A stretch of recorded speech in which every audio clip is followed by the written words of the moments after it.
Are your contracts or prime contractors asking about your SPRS score? You may have heard of an SPRS score, but what is it exactly, and how do you even submit it? Well, let's find out. Most people hear SPRS score and assume it lives behind some mysterious government wall that only compliance experts can reach. In reality, once you understand what it is, getting your SPRS score and submitting it is a pretty straightforward process. It just has a lot of acronyms wrapped around it. You've been warned. First, let's clear up what SPRS actually is. SPRS stands for Supplier Performance Risk System. It is the Department of Defense database where they track important information about contractors, including your NIST SP800-171 self-assessment score. That score is sometimes called your NIST DoD assessment, or just your SPRS score.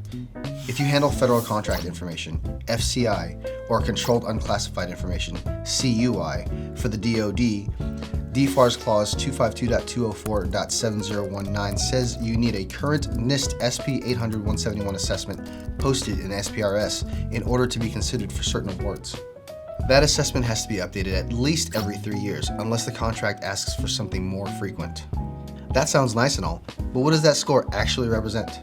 Your SPRS score is a summary of how many of the NIST SP800-171 requirements you have fully implemented in the systems that handle controlled unclassified information. The DoD assessment methodology starts you at 110 points, one for each requirement, and then subtracts different weighted values for each requirement that is not fully in place. Each control is worth either 1, 3, or 5 points. If everything is implemented, your score is 110. If nothing is implemented, the lowest possible score is -203.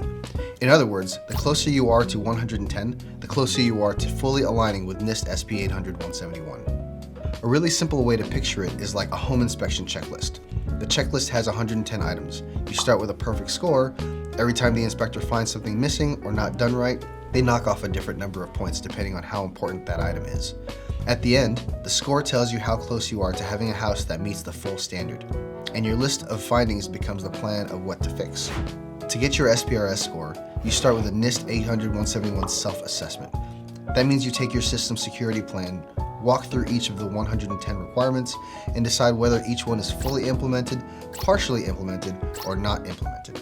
You then apply the DoD scoring rules, so you subtract the correct number of points for each requirement that is not fully implemented and end up with a single number. There are official templates and guides that make this easier, including scoring spreadsheets that already have the 110 controls and their point values built in, so you're not doing the math from scratch. The key is to be brutally honest and to document whatever is not fully in place in a plan of action and milestones, rather than pretending everything is perfect. Once you have calculated your score, the next step is actually getting it into SPRS. To do that yourself, you need an account in the Procurement Integrated Enterprise Environment, or PIEE, with the correct role for SPRS.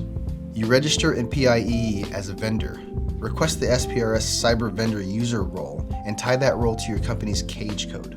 When that role is approved, you can log into PIEE, click on SPRS, and access the NIST SP800-171 assessment section.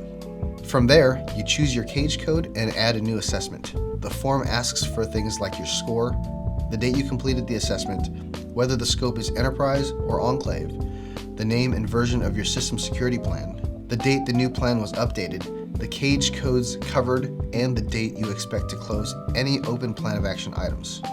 When you save that entry, your score is now in SPRS.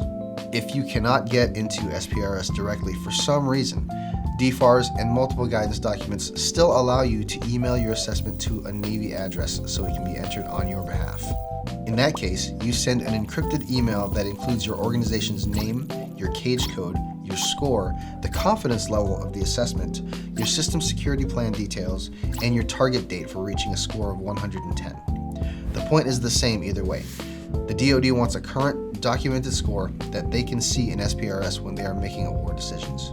Why does this even matter, you might be asking yourself? Under DFARS 252.204.7019 and 7020, contracting officers are instructed to check SPRS for a current NIST SP800-171 assessment before making an award when those clauses are in the solicitation. If your score is missing, expired, or obviously unrealistic, it can slow things down, lead to questions, or in some cases, take you out of the running. On the other hand, A current, honest score aligned with the real system security plan and a realistic remediation timeline shows that you have an understanding of the rules and are actually doing the work. So after breaking everything down, the process would look like this. You document how you protect your controlled unclassified information. You score yourself against NIST SP800-171 using the DoD methodology, and then you publish that score into SPRS using PIEE. It's not about chasing a perfect number overnight. It's about giving the DoD a clear, honest snapshot of where you are today and a plan for how you're moving towards full compliance. Thanks for watching.